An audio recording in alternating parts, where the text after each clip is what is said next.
Okay, so this is the third and final part of this small series. And in the first two, just to maybe do a little recap, we looked at quantum error correction, first in these sort of small systems with one static code, and then expanding to the idea of a code family. And in particular, we looked at the surface code. So maybe I'm just going to run quickly over some of these things.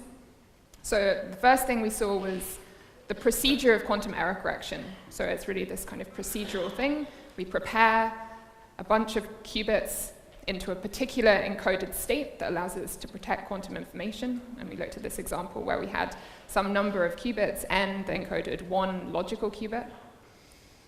That thing then suffers some errors. And then comes the part which is the way we interact with the state, which is through the process of measuring these stabilizers. And that extracts information, it extracts classical information that tells us something about the location of the errors, which we can then use through some sort of classical processing called decoding to figure out a guess at what went wrong, coming to this correction. And then we can use that to apply the correction, either physically on the state or just updating our knowledge of what happened.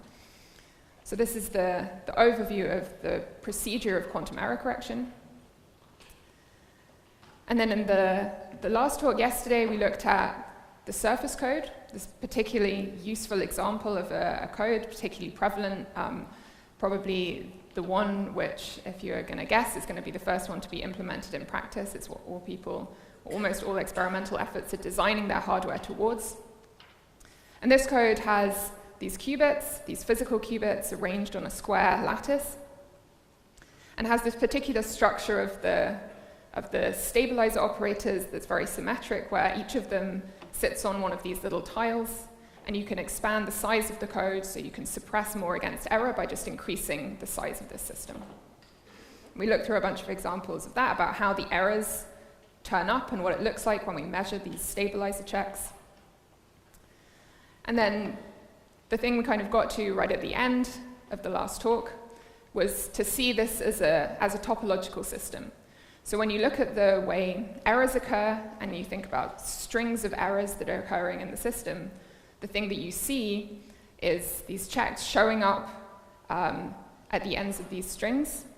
And we saw that the stabilizers you can think of as being these loops of errors happening on the code, and the logical operators as these non-trivial strings of Pauli operators. So this is a very useful picture because it allows you to abstract away a lot of the details that happen underneath. And someone, I think, came and asked me a good question afterwards, which is, then what about the specific geometry?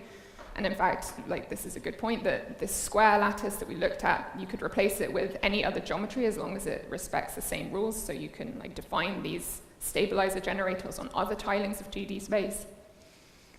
And the thing that really gives this thing its properties is this topological nature, the fact that the logical information is stored in these delocalized, these non-trivial operators, and the stabilizers, the things that are checking for errors, are these trivial loops, these small local things. Okay, so for the rest of this talk, I want to try and take these ideas of quantum error correction, which so far have been very theoretical, and give some idea of what these look like when you try and put them into a real system, because everything we've looked at is very nice and clean, and we have this idea of measuring these check operators.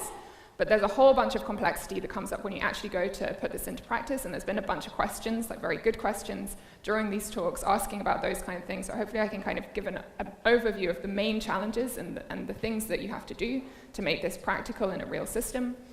And then towards the end, I want to focus on one system in particular. I can't go over all of them, and so I'm going to try and give you a bit of a flavor of what fault tolerance in measurement-based quantum computing, particularly with linear optics, looks like. So at the end of the last talk, I put up this exercise for anyone who is enthusiastic for thinking about things during the evening. And the question is, look at this circuit and show that this is the same thing as measuring that stabilizer on the 4 qubits in the circuit. So in practice, and this is something which any system which you actually want to implement an error correcting code on, this key property, this this operation that you have to do over and over is measuring these stabilizer operators. But I mean, in the example I showed you, these are 4-body operators, and we know anyone who works in an experiment will know that you probably don't want to be going and trying to engineer a 4-body interaction directly. And the thing that you can do, and that we're getting to the point of being able to do very well, is 2-qubit entangling operations. So if you want to do something like this in practice, you want to be able to break it down into the basic operations that you can actually implement in the physical system. And so in this circuit, rather than trying to get the 4 qubits that are your targets to interfere directly, you bring in this one ancilla qubit, and you use it to entangle with each one of them one by one. And then you make a measurement on the ancilla, and that is what you do to be able to extract this information, to be able to measure that stabilizer. So just to give a little bit of an idea of how that worked for those of you who didn't work through this, what you're doing is bringing in this ancilla qubit and doing these entangling operations, these C-phase operations, with each of the qubits that you're trying to make the measurement on. So we can look at what happens when you do that. There are 2 possible cases. Let's imagine that we've got the state plus, this is our ancilla, and this is our target, and it's in state 0. And when we go through the phase gate, maybe we can expand this. So our ancilla we can write as 0 plus 1, and we're doing a controlled gate, a control Z gate between this qubit and this qubit. So the effect in this case, as you can tell, is going to be nothing, because the control phase gate only has an action when we have the state 1, 1. So in this case, we're just going to have exactly the same term we had before. We're going to have the state plus 0. But the other thing that can happen, if we have our ancilla, and it's being entangled, it's going through this entangling gate with a qubit which is in the state 1. You can expand this again. The state is 0 plus 1. And we're doing a control phase gate between these 2 qubits. There's one term here on which nothing is going to happen. But on the other term, on this term, the 1, 1 term, we're going to introduce a minus sign when we perform that gate. So the effect of this is to leave us in a state 0, 1, minus 1, 1, which we could rewrite as the minus state and the state 1. So you can see what has happened here is that when I do this entangling gate with my first qubit, nothing happens in this case. In the case that the target qubit is in the state 0, nothing happens. I'm left with the same state, but in the state that it's the same in the state 1, the target qubit is left unchanged, but the ancilla qubit has collected a phase. It's flipped its state. And so you can kind of see what's going to happen as you go along this series is that every time you do one of these entangling operations and the target qubit is in the state 1, this ancilla is going to flip from being plus to minus. So you can think of this as like counting up the number of ones that you see as you go through this circuit. So you can just think about one example. Let's say we had the state 1, 0, 0, 1. As we go through and do these gates, the plus state here is going to pick up a phase. It's going to turn into a minus. Then we touch a 0, which means nothing is going to happen. It's going to stay being a minus state. On the third qubit, again, it's 0, so it doesn't pick up a phase, stays as the same minus. But when we get to the final qubit, it's in the state 1, so we're going to pick up a phase using this rule, and it's going to go back to the state plus. And then the final thing we do at the end of the circuit is make a measurement of this thing. A measurement in the x basis simply tells me whether the ancilla was in the state plus or in the state minus. So this just gives you a kind of flavor of what's going on, and you can find similar circuits just by changing the entangling operations you're making to be measuring any Pauli operator you want in this way. You can take this measurement, this projection, and turn it into a simple circuit using one ancilla qubit and these 2-body entangling operations.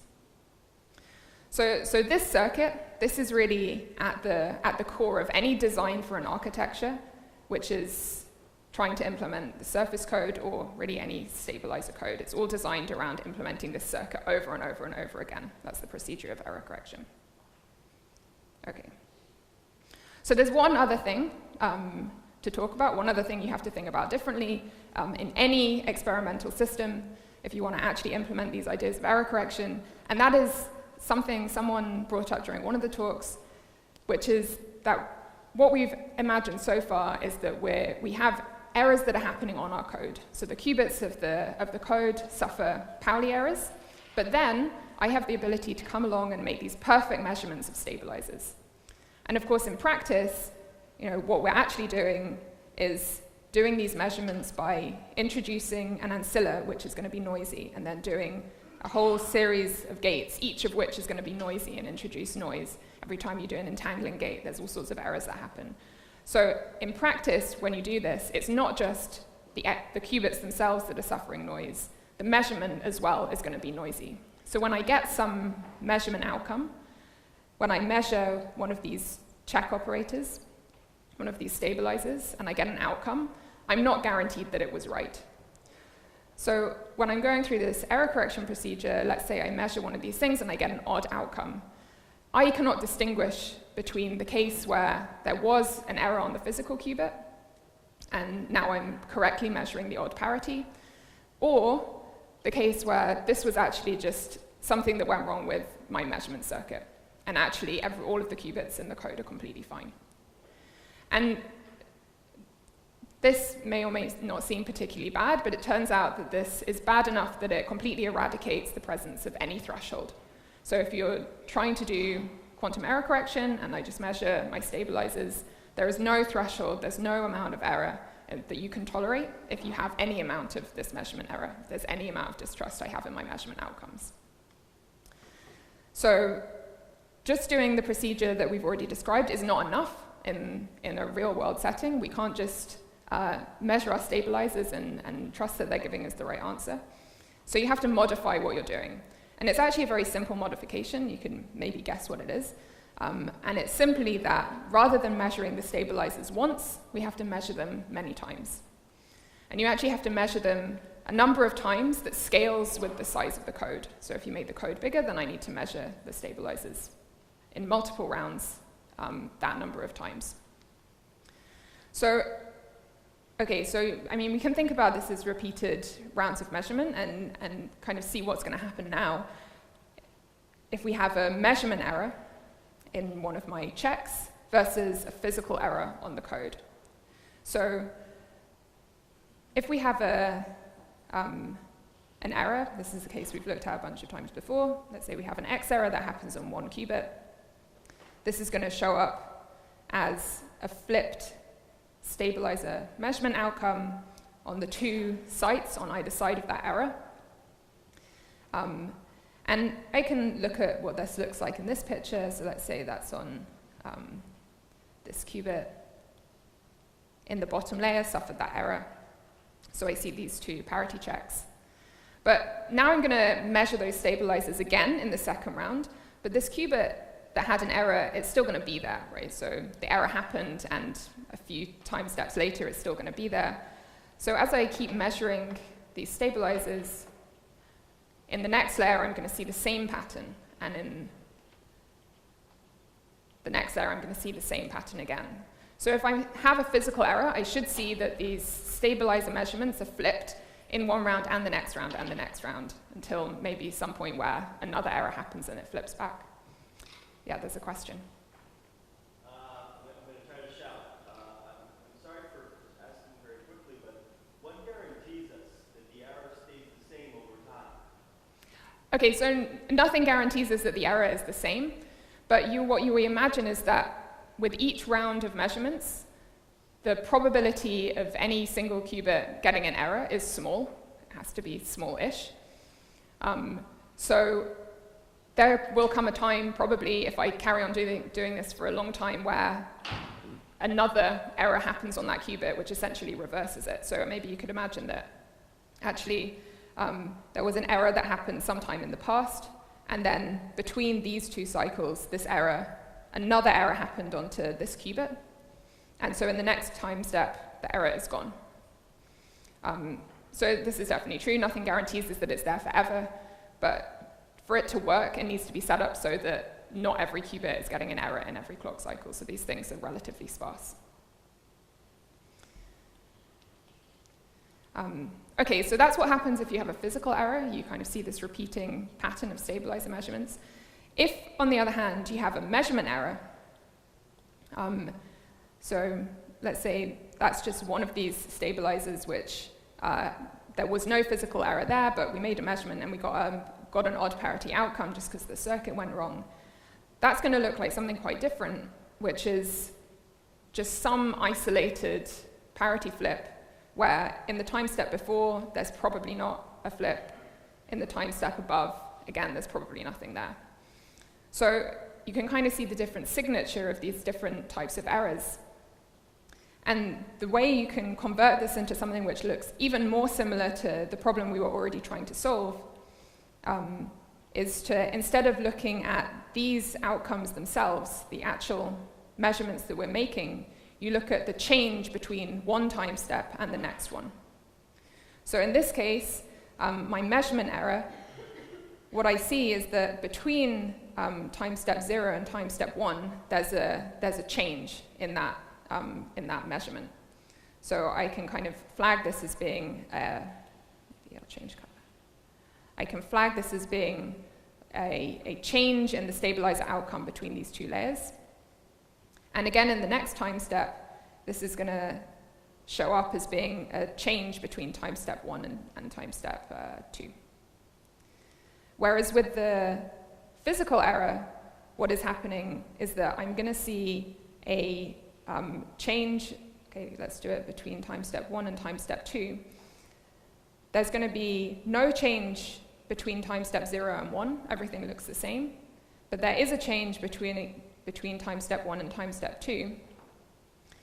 And you can kind of see the signature already of the difference between these two types of errors, which is that when I have a physical error, when I have an error on one of the qubits, it's showing up in space.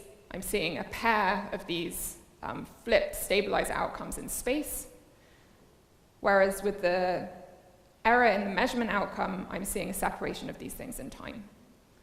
And so essentially what this procedure is doing, which is very, very simple, I'm just measuring the stabilizer operators multiple times. I'm introducing another dimension into the code, and this other dimension is time, like I'm using time to create a third dimension in the system. And that third dimension is allowing me to identify these measurement errors. So what you've done is convert this different type of error, an error which happened in the circuit and messed with your measurement outcome, to something which actually looks just the same as a physical error, but it's in a different dimension. Okay. So yeah, I mean, we looked at these topological pictures, and when you set up the system like this, you can actually just look at the whole thing as being a new topological system with one higher dimension. And it's actually, I think, useful to think of when you see this version where you see you're making these multiple rounds of measurement, it kind of gives this impression that time is a very distinct dimension, so time is very different than space. But in terms of the structure of the code and the way you do error correction and the way you do decoding, there's really no distinction between time and space here. They behave in exactly the same way. Okay. Maybe one other thing to mention on this is we've created this three-dimensional system by having a 2D code and making these repeated measurements. And it is important to distinguish between this system and a three-dimensional code. So the actual code here, so the thing which stores the quantum information, the dimension of the logical information that's stored, is still in this two-dimensional system. And this third dimension is kind of extruding it upwards, if you like, as a way to protect against these measurement errors. And it's a separate thing to have a three-dimensional code, which would mean that you actually have a three-dimensional system of physical qubits. So it's physically three-dimensional, and the stabilizer measurements you're making are actually three-dimensional. And this is a whole different thing, which you know, there's also a lot of interesting examples there. Okay. So, many people here are working on all different kinds of physical qubits, and I know there's a bunch of talks during the week on different qubit technologies.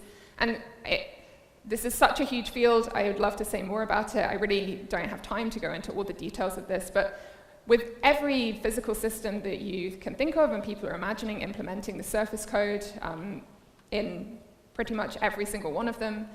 And there are tons and tons of papers that you can go read where people lay out these very detailed architectures for exactly how you would go about measuring these parity checks to implement this scheme for error correction.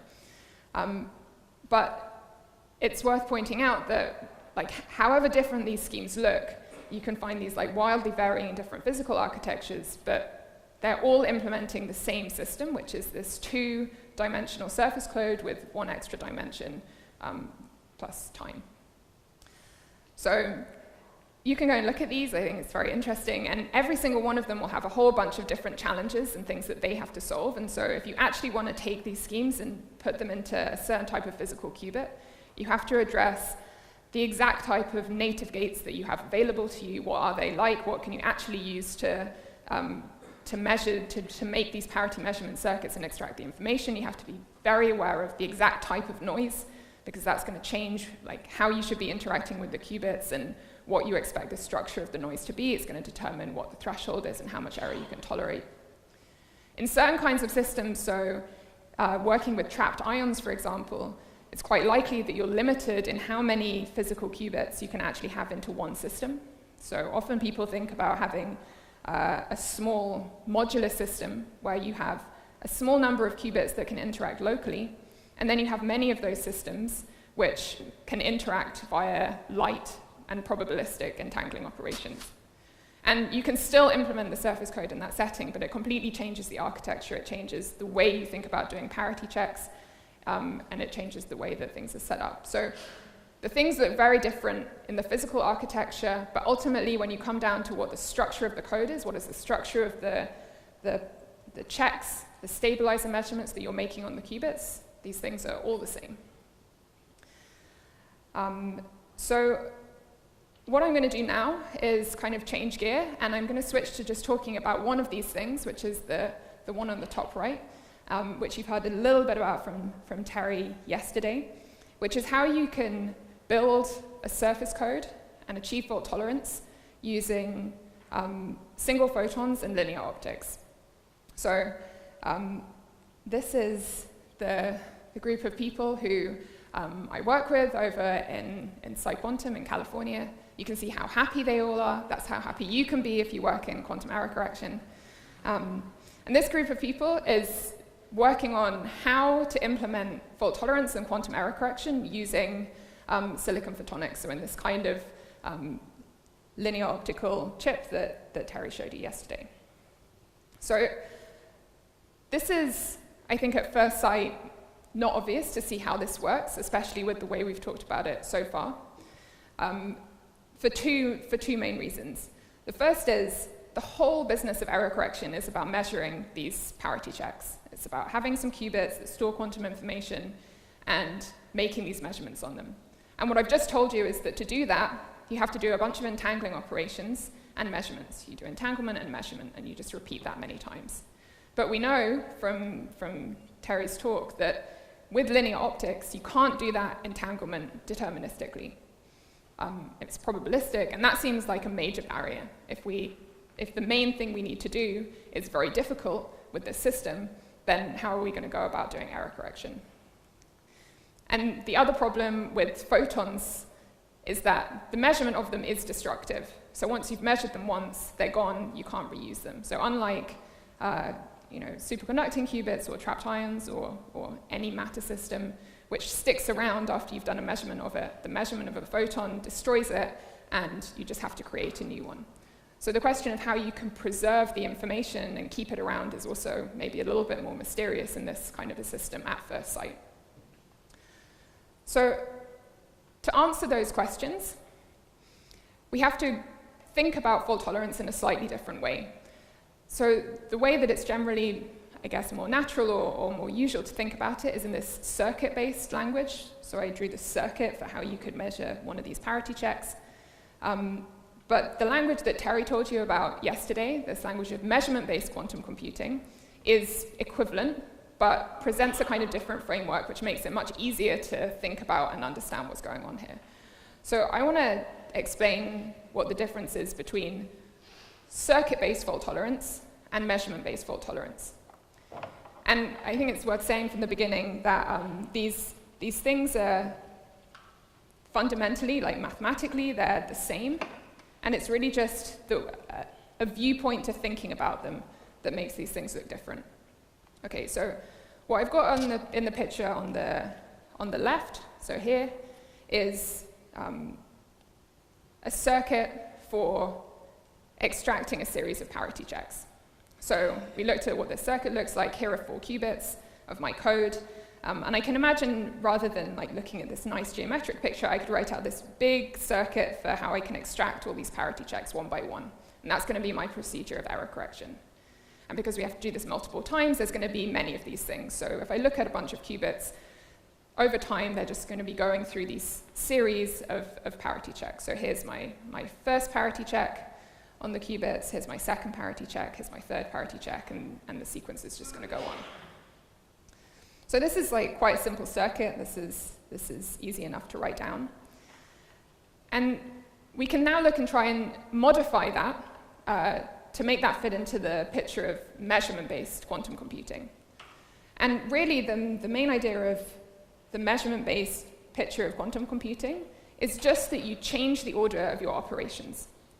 So in the measurement-based picture, I can't be interspersing entanglement and measurement and preparation and entanglement and measurement. What I can do is prepare a resource state, prepare a bunch of entanglement at the beginning, and then after it's prepared, I can make a bunch of measurements on it. And so if I want to make this circuit here compatible with that picture, what I need to do is shuffle around the order of these operations so that all of the entanglement happens at the beginning, and then the measurement happens at the end.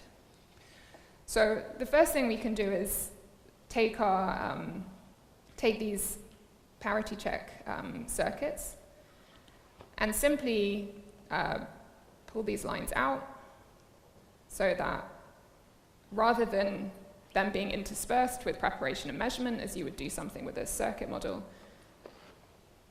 I prepare all the states at the beginning, and then, after I'm finished, I do all the measurements. So, okay, already that looks like pretty much compatible with the thing I'm describing. Like I've pulled all the preparation to the beginning, all the measurements to the end. But there's one other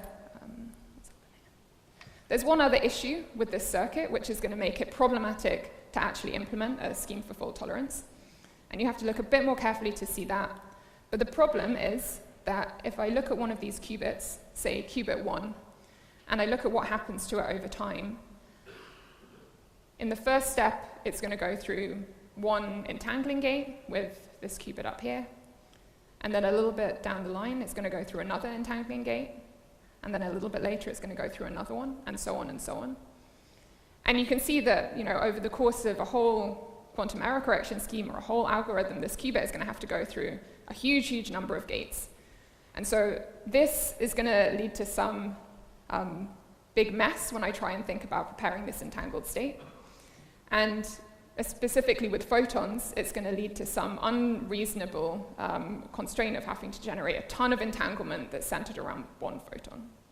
And so the other thing we need to change in this circuit is to somehow separate out all these entangling gates so they're not all happening on one qubit.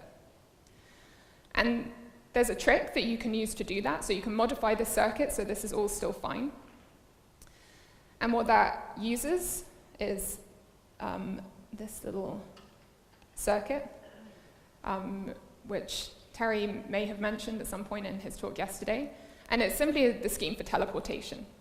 So the idea is extremely simple. If I have some state, some qubit and some state psi, and I have another qubit, which I just initialize in the plus state, I do an entangling gate between them, and then I measure on the first qubit. What I end up doing is just popping out the same state onto the new qubit. So all that's happened is I've just taken the state and I've swapped it onto a fresh qubit. And so instead of just having this qubit back up in this picture at the top, instead of having this qubit just propagate along and go through all these entangling gates one by one, you can instead use this idea of teleportation and after the first entanglement, I can swap this thing onto a fresh qubit, which I prepared earlier in the plus state. I'm just going to remove these gates.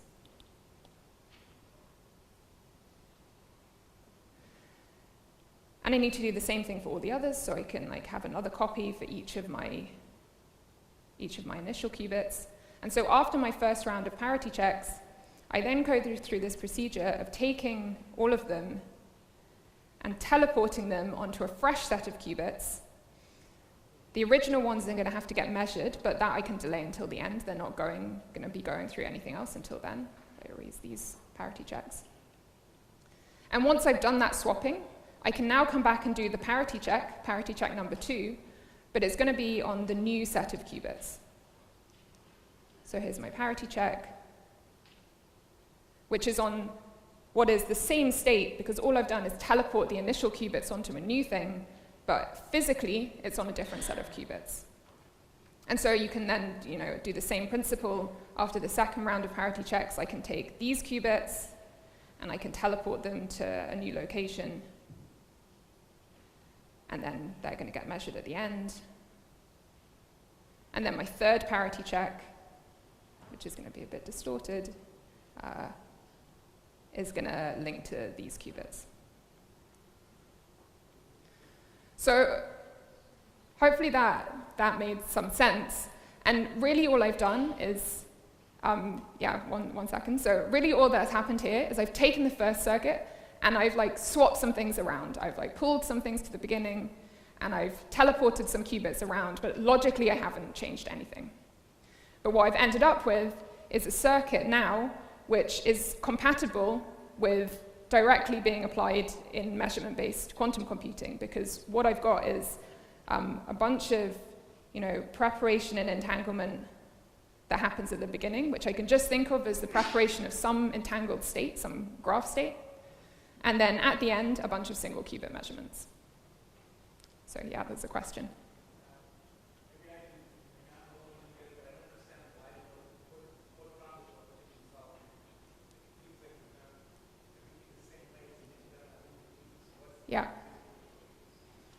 Yeah, so you're right, everything is the same. All that I'm showing is that it's possible to take this circuit and write it in such a way that I've separated out the entanglement to be all together at the beginning and all of the measurement to be at the end. And so, I mean, the fact that these look the same, you're completely right. They really are the same. And often when you look at computing and fault tolerance in the picture of measurement-based quantum computing, they look very different, but really they're not, and you can always write down this circuit so that they look the same. Okay, so if you want to be doing this stuff with linear optics, let me just go on to the next picture. Let me answer this. So with linear optics, I don't have a way of doing these entangling operations deterministically. So if you give some circuit, and that circuit has preparation, then a bunch of entanglement, it's pretty hard to see, you can't just do it directly with photons, because I can't pass photons through some deterministic entangling operation with linear optics. But what I can do, and this is what Terry explained yesterday, is with some basic operations, you can prepare some big entangled state of your choice with pretty high fidelity. So once I can take my scheme and I can write it down instead of as a circuit as some entangled state, some cluster state, and that's what this picture is showing, then I can now see what I need to do with linear optics, which is figure out some linear optical way of building that cluster state. And now I know that that's going to be doing, logically the same thing as the circuit I started out with. Sorry?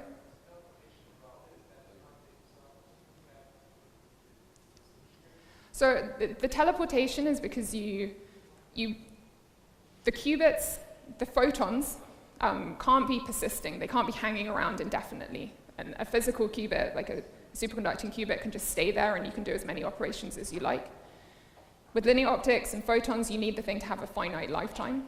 And so the teleportation, entanglement and teleportation allows the physical qubit to live and die quickly, whilst the logical information persists indefinitely. And it's actually worth saying with that, I mean, you clearly have to do that with photons. You actually have to do this with almost everything else as well because of leakage. So leakage kind of has the same effect. If you leave the qubit just hanging around for a really long time, it's going to leak out of the computational space. And the way you get around that is by employing this exact same thing. So you do what is a teleportation to a reinitialized qubit, and then a measurement which takes leakage and turns it into an error that you can detect into an erasure. Yeah? Yeah.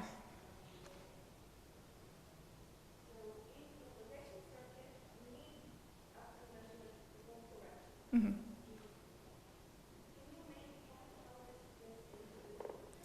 Yeah, so that's a good question. So I wrote down this the question is, in teleportation, you also have to do a classical correction.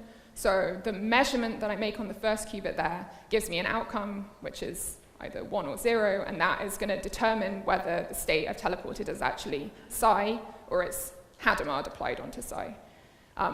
And you can think of it exactly like that. So I could just think of all those teleportations and keep track of all those measurements, and then propagate them all the way through. And actually what happens is equivalent to that. But if you think about the cluster state directly, actually I'm going to go on to this next, all of those corrections, they get wrapped up like very naturally into the structure of the parity checks you're making. So again, the things are equivalent. I could think of them in this picture where all of these measurements, so like these blue measurements that I make at the end, these are the measurement outcomes here. They're giving me some correction.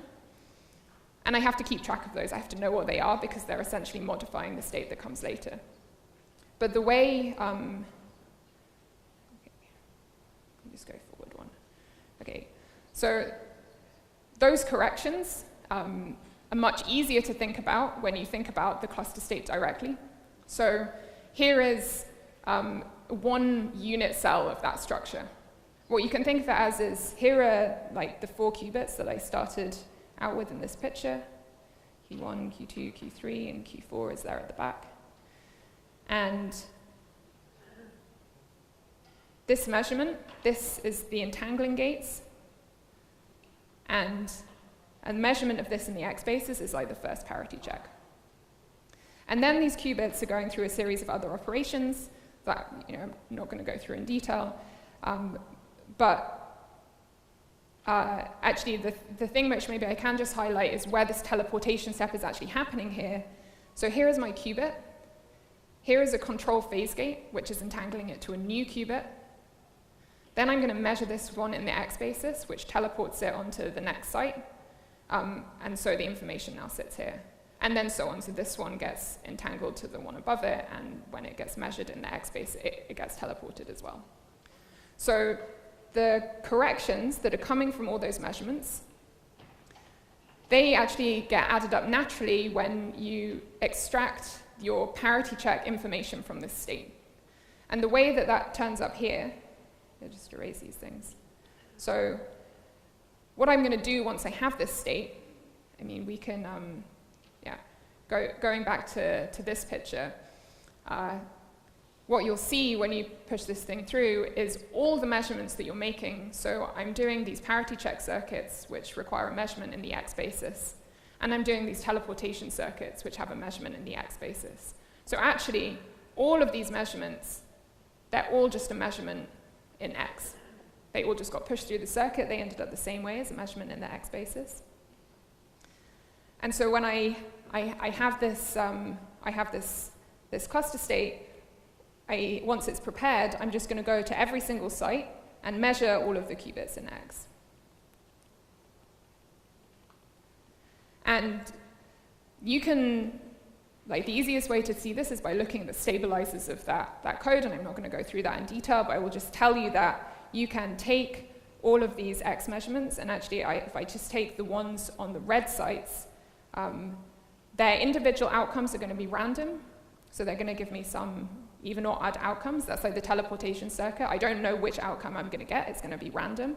But what I do know from the structure of this state is that if I take x1, x2, x3, x4, x5, x6.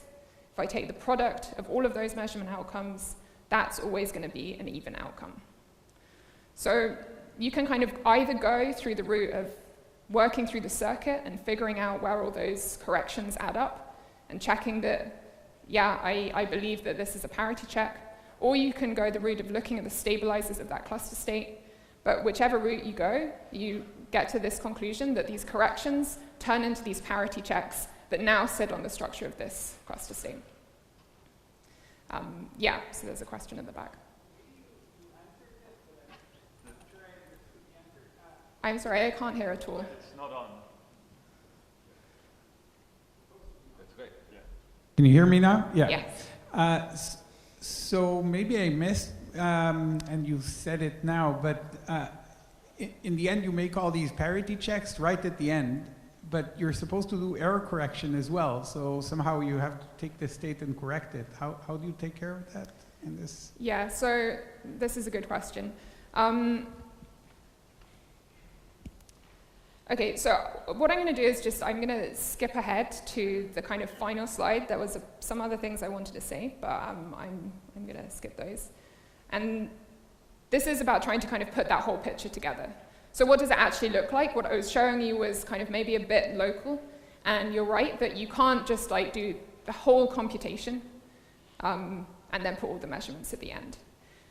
There is going to be some ordering, but the ordering that comes, so the fact that you have to have some time ordering only comes at the logical level. So it comes from the fact that when you're doing a quantum computation, there are times when I need to do some feedback circuit in that computation. So that could be from the algorithm itself, which requires you to make some logical measurement and then change something you're going to do later on.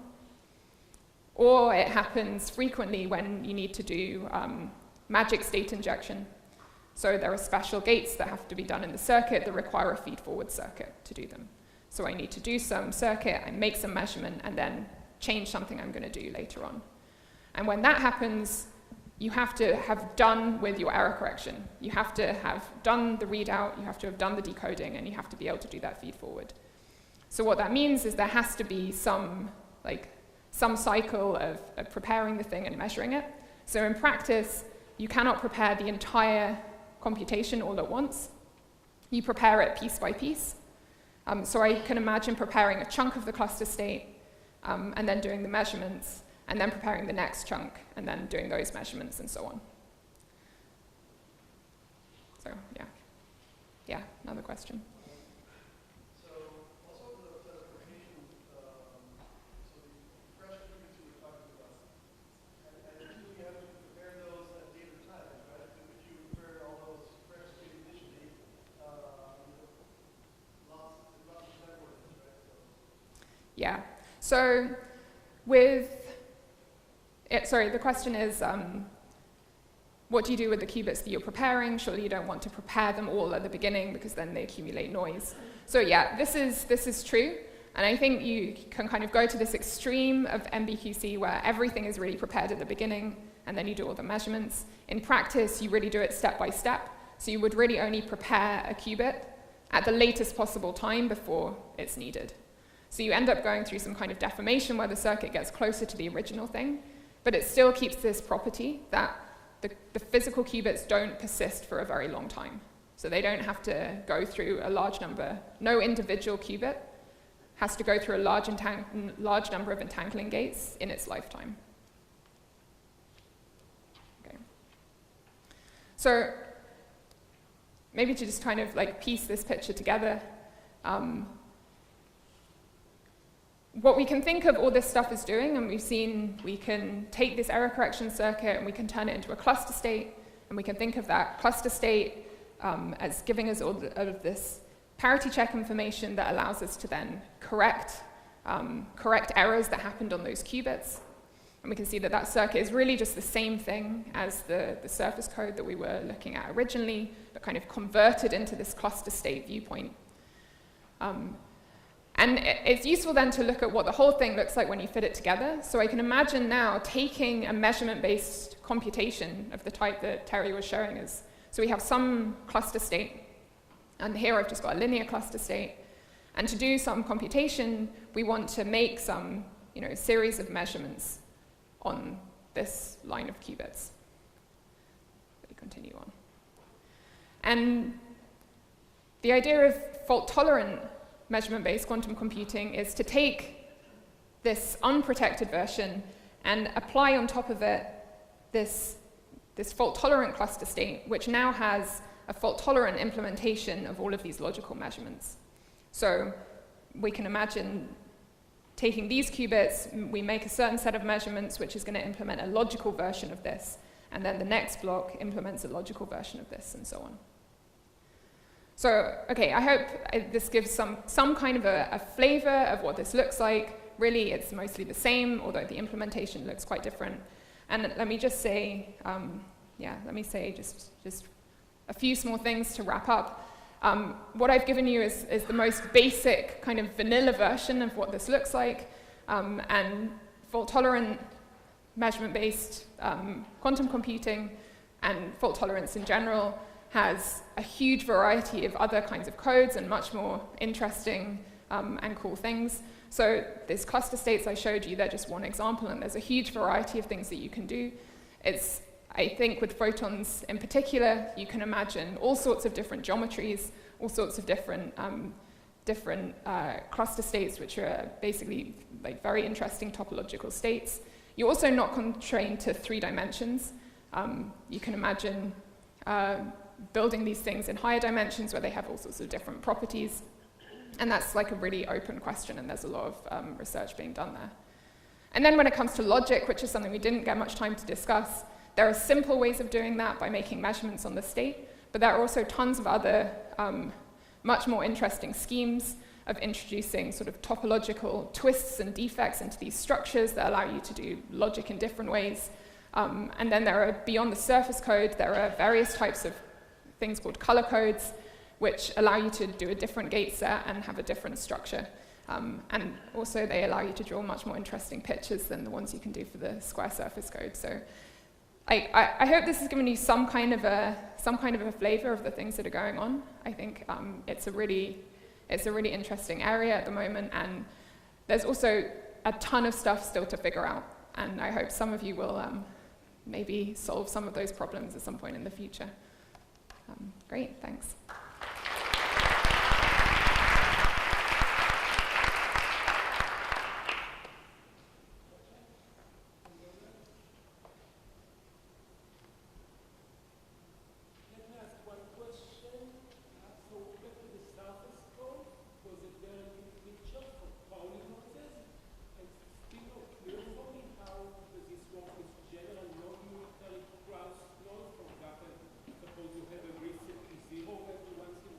Mm-hmm. Yeah.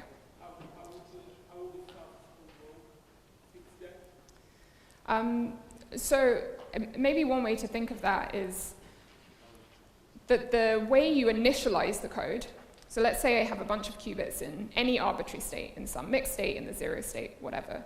I can always prepare the code by measuring all of the stabilizer checks.